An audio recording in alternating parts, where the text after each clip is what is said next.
Or guys, so since napapagana na natin yung ating web dun sa may Docker natin, di ba? So next naman is open naman, i-access naman natin yung pinaka-image niya.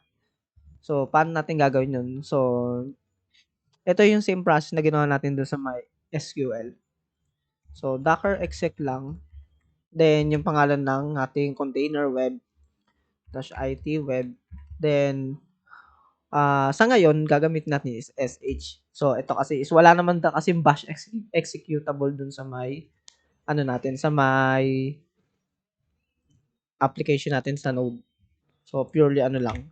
Yan. So, makikita nyo dito, yung bar www. Nandun na yung work directory. So, ayun yung sinasabi ko na ito yon. So, mapupunta tayo dun sa default directory, yung bar www. Then, pag in-LSAL natin yan, so makikita natin dito yung mga files.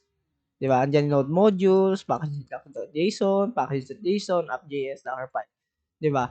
So, ganun guys, pag in-access natin yung ano natin, application natin dyan sa may image.